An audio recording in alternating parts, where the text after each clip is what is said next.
update. I am denying my ex-wife her last wish. Original post. So, I 45 male, had a previous relationship with Lucy, short for Lucifer, 43 female. We were married for 5 years and dated for 7. From this relationship, we had 3 kids, again, names made up for privacy. Dean, 21 male, Kylie, 19 female, and Jax, 17 male. Context: a few months before I filed for divorce, I noticed Lucy becoming increasingly controlling and paranoid. For example, if I went out, she needed to know exactly where I was going. One time, I went to my nan's flat to help her, along with my uncle, move some new heavy furniture inside. Despite the fact that I had already told Lucy where I was going, she demanded to know again. I researched why this kind of behavior might happen and found out it can be a sign of cheating. Turns out I was right. Basically, a friend of mine saw her and another man kissing and flirting inside a restaurant while he was there with his siblings and mom. He sent me photos. I filed for divorce, blah blah blah. You get the idea. I didn't really care what I got in the divorce. I only pushed for 80-20 custody and to keep my money. Surprisingly, she didn't contest anything except the custody. I got 70-30 instead of 80-20, but hey, I picked myself up because I still had majority custody. Anyway, earlier this year, over a decade later, my ex was diagnosed with terminal cancer. When Dean told me, along with Kylie and Jax, I didn't really care. I comforted my kids, but personally, I felt nothing. In fact, I'm ashamed to admit that I was kind of relieved at the thought of getting full custody of Jax. Dean has already moved out, and Kylie decided she wanted to stay with only me once she turned 18. A few days later, I got a call from Dean. He told me that Lucy was bedridden and had asked him to talk to me. Basically, her last wish was to have one final conversation with me. I told Dean, quite bluntly I'll admit, that no, I would not talk to her. Any care I had for this woman evaporated when I found out she cheated on me. Dean understood, but warned me to expect a call from his maternal side, as they had basically treated her like the world revolved around her during her last few months. Somehow my ex-in-laws got my number and have been bombarding me with texts and calls, calling me heartless and evil for not granting my ex her final wish. My kids and my ex's cousins, whom she never got along with, are on my side. However, everyone else in Lucy's family and a few mutual friends are against me. Thanks for listening, Reddit. Now for the top comments before reading the updates. She can write a letter. You don't have to read it, but they can't argue with that fact. That was my thought. It's not OP's job to forgive, but if his ex wants the opportunity to ask, that's her prerogative too. She can send a freaking letter. My wildly abusive parent got cancer and had everyone beg me to go see them. 3 close family members tried to get them to dictate a letter after I stood my ground. They wouldn't for 2, then dictated such a hate-filled tome that my uncle wouldn't send it to me. Uncle said he understands why I stayed away. Nobody needs to visit their abuser's deathbed. You do you, and I can't fault you for not feeling empathy here. One thing that has me baffled is that you had 70-30 custody for your youngest after your daughter turned 18. Did you not talk to your ex at all? I assume you must have had some contact to make arrangements for drop-offs, holidays, etc. Is it the context of the conversation that you're dreading? That you feel she wants to apologize and bring up past trauma? Because it can't just be seeing her or talking to her in general, which you must have done on many occasions over the years. You say your kids don't mind, but ask yourself if that is truly the case. I don't blame you for not wanting to give her closure, even though it might help you as well, but really make sure that your kids won't hold this against you in the future. She sounds horrible, but she is also their mother, and I worry that they may not be fully honest about their feelings. You clearly care about them very much. In the end, only you can decide what's right for you. Good luck with this very difficult decision, and keep being a kick-ass dad. I decided not to mention it, but my kids were all still minors when this happened, and I got 70-30 custody. My 2 oldest both decided they wanted to stay with me full-time until they moved out. This was discussed, with some pushback, with my ex. I didn't mention it in my post because I saw it as irrelevant. Thanks for your advice and compliments. I'm sorry you have to deal with this, but please start blocking these a-holes from contacting you. I have every intention to. Thanks for the advice anyway. Now for the first update. Yesterday, I posted a short story about denying my ex-wife her last wish. The reason I say this is technically an update is because it's only a small one, very small.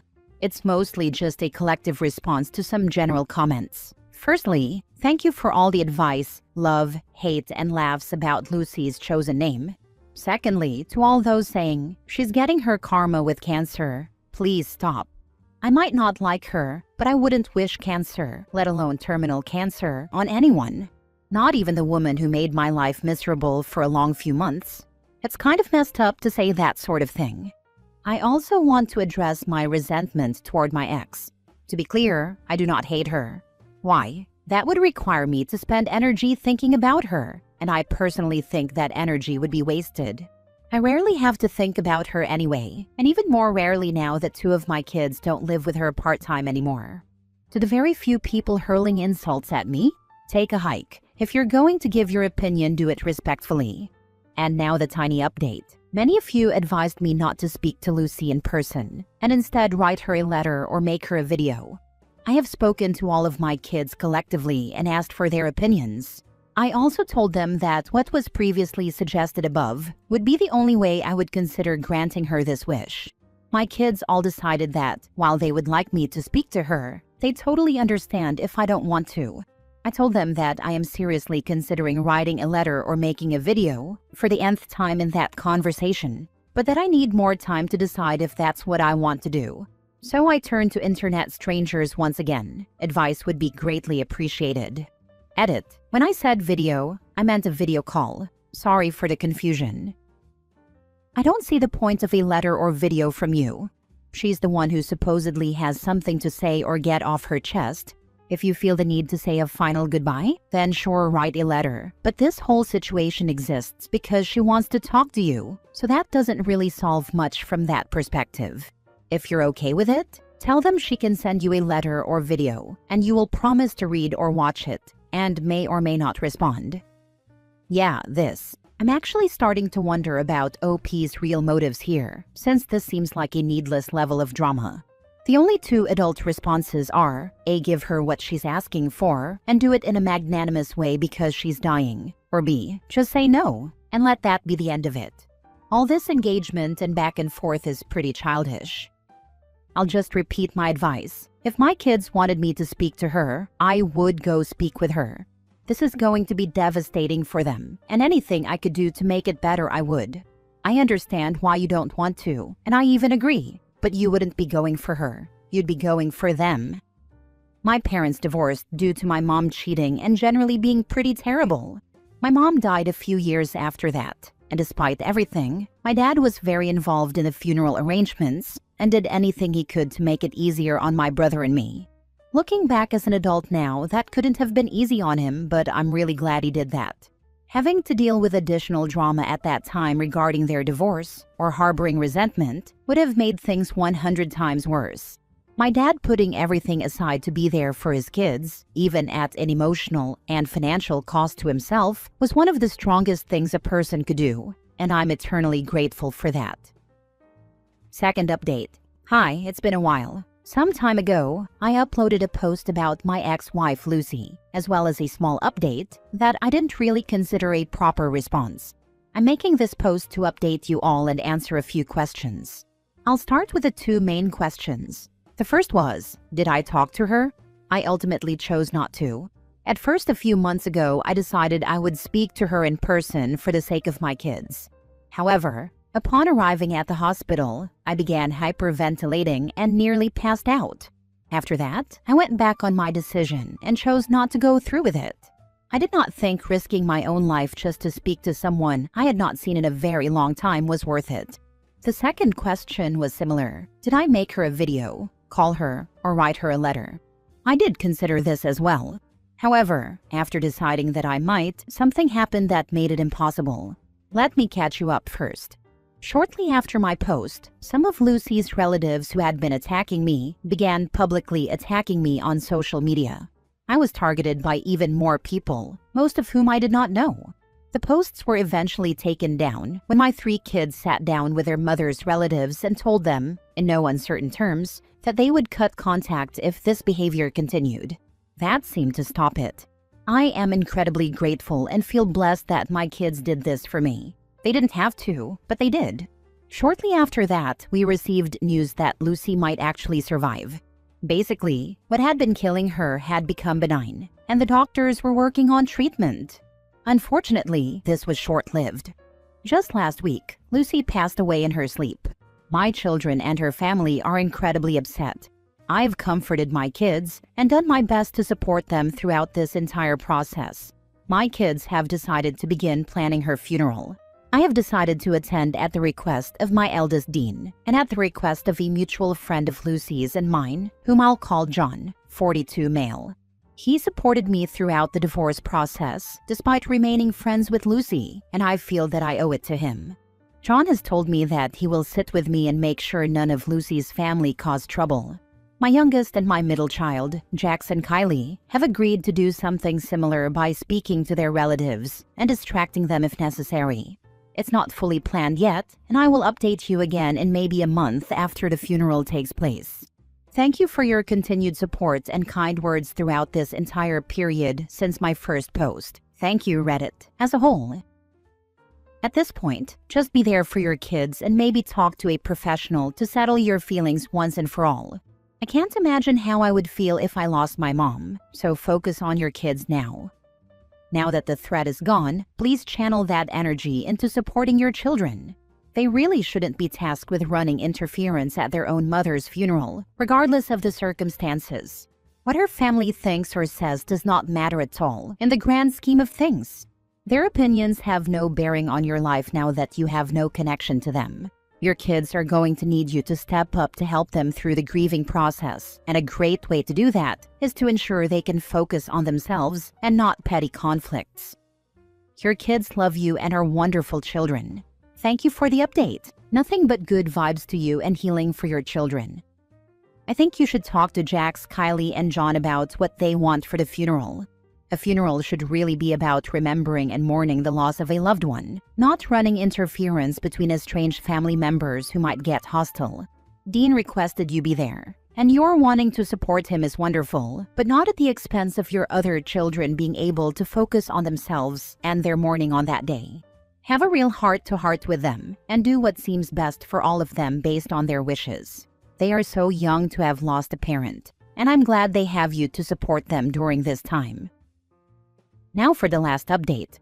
Hi, I know I said I'd update in about a month after my last post, and it's been way longer than that because I kind of forgot, so sorry about that.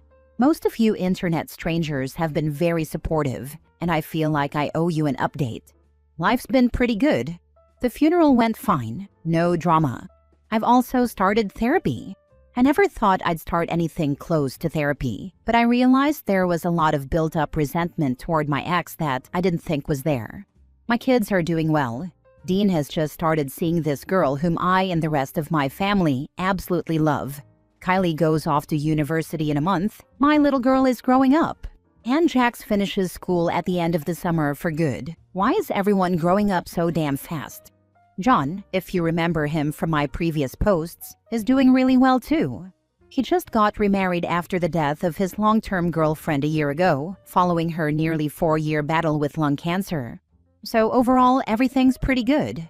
I'd like to thank you all for your continued support, internet strangers. You helped me through the backlash of one of the most difficult decisions of my life, and for that, I'm very grateful. Peace out, Reddit. P.S. I probably won't update again for a long time, if ever. I can't thank you enough for your support. Last story. My girlfriend of 1.5 years told me to be a man and console her when my mom died instead of supporting me. She's now begging for forgiveness. How do I reconcile her apology with a fundamental breach of trust? My partner, 28 female, and I, 31 male, had been dating for about 1.5 years, and up until a few months ago, our relationship felt stable, supportive, and healthy. We had the usual ups and downs, but nothing that ever made me question our future together. That changed abruptly when my mother and my close aunt passed away within 3 days of each other. The losses were sudden and overwhelming, and I was completely devastated. I tried to be open with my girlfriend about how deeply affected I was. I told her I was struggling, grieving, and emotionally drained, and that I needed support. Her response caught me off guard and honestly left me stunned. She told me that I am a man, and that if I wanted to be upset, I should talk to my friends instead. She also said that, as a man, I should be consoling her because she had lost her future mother-in-law. Hearing that, especially in the immediate aftermath of my loss, felt incredibly cold and dismissive. Since that moment, something in me shifted. I didn't feel safe being vulnerable with her anymore, and I slowly started pulling away. I kept replaying the conversation in my head, wondering how someone I loved could respond that way during the worst moment of my life. Yesterday, we finally sat down and talked about it. I told her how deeply her words hurt me and that I no longer felt able to continue the relationship. She broke down, cried, begged me to stay, and apologized repeatedly. She said she was acting out of hurt because she felt ignored during that time and claimed she made a single mistake in an emotionally charged moment. She told me I was throwing away an otherwise good relationship over one comment and promised she would never react that way again. Now I'm torn. Part of me wants to believe her apology and move forward, especially given the time we've invested together. Another part of me feels that what she said revealed something fundamental about her expectations, empathy, and ability to support a partner in crisis. It didn't feel like a minor slip-up. It felt like abandonment when I was at my most vulnerable. So my question is this: how do I navigate this decision? For those who have experienced a serious breach of trust in a relationship, how did you weigh a sincere apology against what felt like a revelation of your partner's core values under pressure? Is reconciliation truly possible when the hurt comes from being emotionally abandoned at the moment you needed support the most? Yeah, she's a red flag, bro. That's how I feel right now. She should be consoled for losing her future mother-in-law? That sentence may be the craziest thing I have ever heard. So basically, she was jealous that you couldn't lavish her with attention when your mother had just passed. Yes, huge red flag. This is not a woman who could handle kids, or frankly anything. I was lost for words when she said that. Every time I feel like I miss her, I remember her words. Do not look past the second equally massive waving red flag she dropped during her apology. Saying she was upset because she felt ignored when your mother was dying is outrageous, and really gross too. The fact that she even thinks that way tells me everything I need to know. Don't walk away, run. You're right, I was really doubting myself before posting this.